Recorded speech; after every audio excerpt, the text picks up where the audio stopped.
hikmahnya kenapa kencing unta itu bisa diminum gitu kan, dan dijadikan sebagai obat, dan kenapa dia tidak najis seperti hewan-hewan lain. Dinukil bahwasanya unta ini memang dengan hikmah Allah Subhanahu wa taala, mereka hanya mau makan pohon-pohon yang ada di padang pasir, dan pohon padang pasir ini semuanya kering memang dan berduri.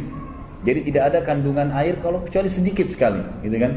Dan unta ini hewan yang tidak mau minum sembarangan air. Jadi kalau ada air tergenang dia tidak langsung main minum saja. Apa harus bahas? Memang ada Ustadz kencing unta. Ada riwayat dari baginda Nabi, kita baca riwayat dulu dari baginda Nabi SAW, atau kita bicara tentang fikih yang selama ini kita pelajari. Najis adalah sesuatu yang keluar dari lubang depan, lubang belakang, sudah mutlak, baik dari manusia atau binatang, kecuali air mani. Itu adalah fikih yang kita pelajari dalam madhab kita Imam Asy-Syafi'i.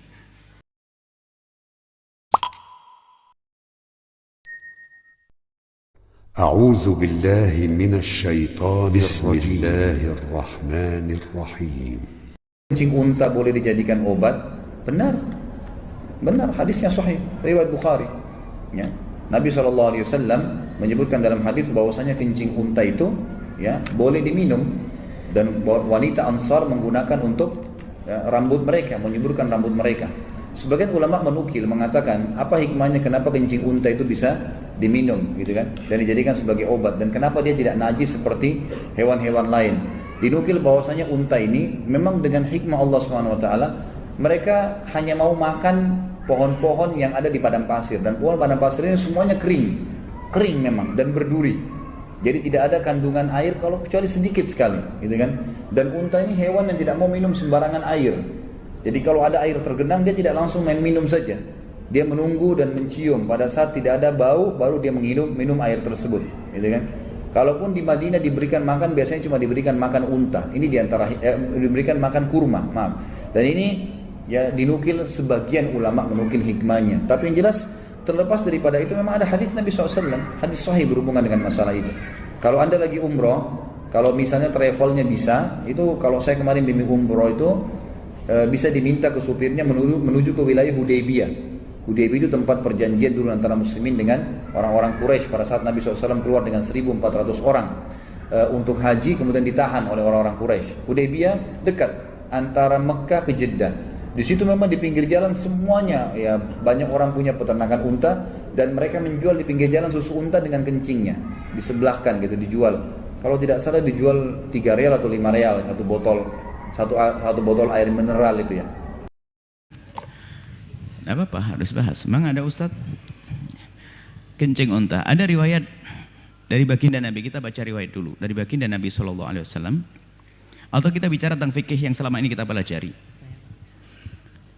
Najis adalah sesuatu yang keluar dari lubang depan, lubang belakang, sudah mutlak, baik dari manusia atau binatang, kecuali air mani. Itu adalah fikih yang kita pelajari dalam madhab kita Imam Asy-Syafi'i.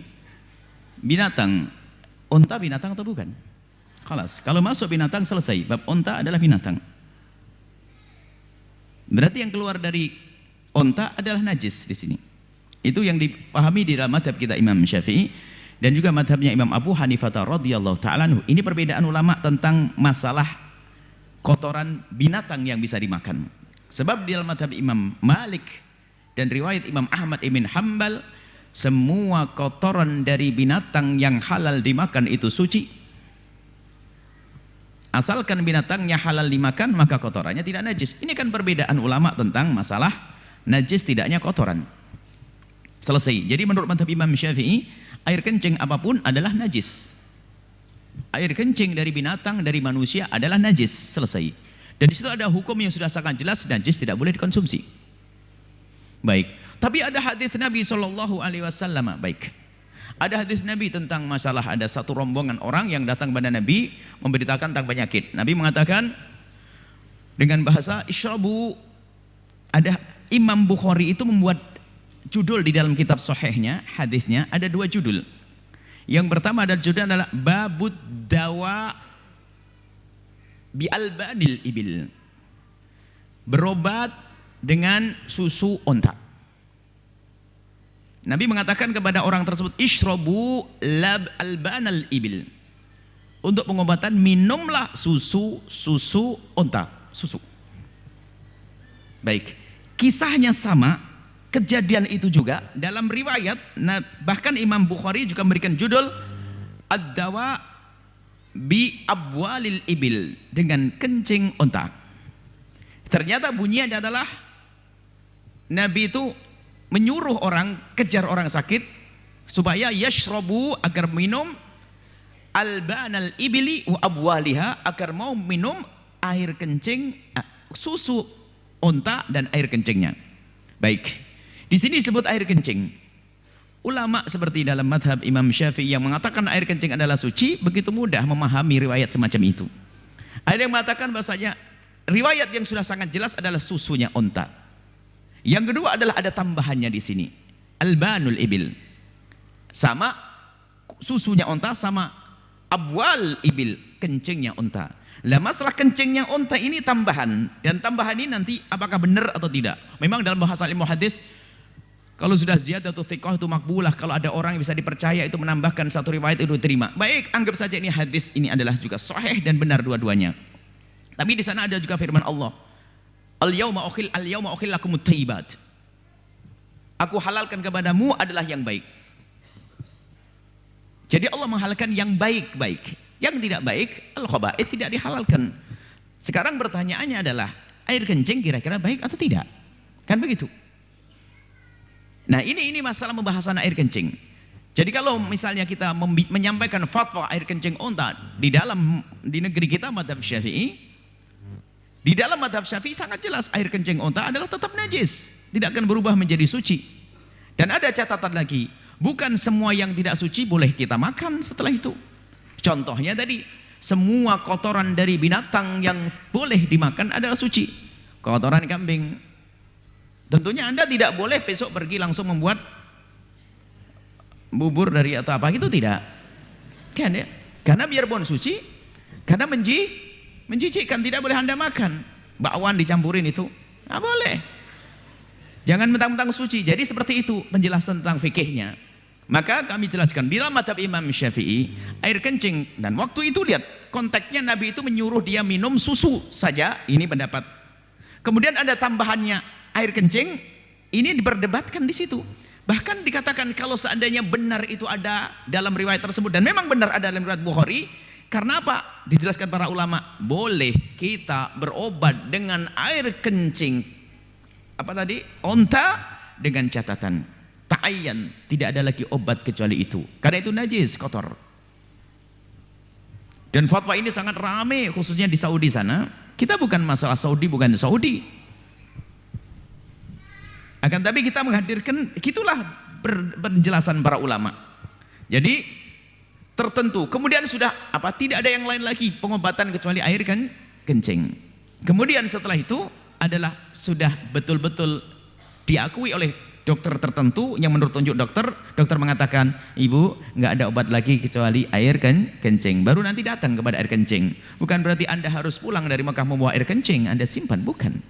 Karena mungkin obat Anda bukan sebagai dengan air kencing, mungkin obat Anda adalah dengan yang lainnya. Jadi seperti itu. Jadi tetap dalam madhab Imam Syafi'i rahimahullah ta'ala, madhab kita adalah kotoran unta adalah najis, termasuk madhab Imam Abu Hanifah. Selagi najis tidak boleh kita konsumsi, kecuali untuk berobat dalam keadaan tertentu, tentunya di saat tidak ketemukan obat yang lainnya. Ini adalah pembahasan tentang air kencing. Kemudian jika Anda mendengar berita tentang fatwa air kencing boleh diminum, biarkan itu fatwa, karena itu ada madhab dari Imam Malik rahimahullah ta'ala, dari madhabnya Imam Ahmad ibn Hanbal. Cuman itu dalam irama bahwasanya itu air kencing adalah bukan najis. Adapun masalah diminumnya tetap masuk di dalam wilayah menjijikan atau tidak. Kemudian bab pengobatan ini bab beda. Menjijikan, selagi menjijikan jangan minum. Selesai, itu haram karena menjijikan. Kemudian masalah pengobatan ini babnya beda. Pengobatan itu nanti mengembang, bukan saja urusan air kencing. Apa saja sesuatu yang semula diharamkan, jika memang tidak ada obat kecuali itu, menjadi boleh. Di situ nanti saya kembali kepada yang ada di dalam madhab kita Imam Syafi'i, air kencing unta adalah najis. Kemudian di samping najis adalah tidak bisa dikonsumsi untuk campuran es teh segala macam. Nah, itu hanya untuk Anda berobat saja di saat obat lain tidak ada. Ingat, insya Allah bisa umroh, nggak usah cari air kencing unta, bawa kurma yang banyak, bawa ini, bukan cari air kencing unta. Inilah yang disebut oleh para ulama Dan mohon maaf jika ada para ustadz yang selama ini telah menyampaikan fatwa tentang bolehnya diminum air kencing dalam keadaan bebas tanpa ada rambu-rambu, tanpa ada aturannya. Mohon semuanya lapang hatilah. Inilah yang kami sampaikan berkat ulama, bukan pendapat saya tidak punya pendapat. Saya tidak mungkin tiba-tiba langsung berubah di majelis ini, air kencing boleh. Wah, Buya sudah pindah madhab nih kayaknya. Saya tetap madhab Imam Syafi'i radhiyallahu ta'ala anhu, dan juga kita mengikuti fatwa-fatwa para ulama, dan selesai sampai di sini. Sudah, tidak usah minum air kencingnya. Semoga Allah mengampuni semuanya dan menjadikan kita hamba yang saling mencintai karena Allah, tidak saling caci, saling Allah. Wallahu a'lam bissawab.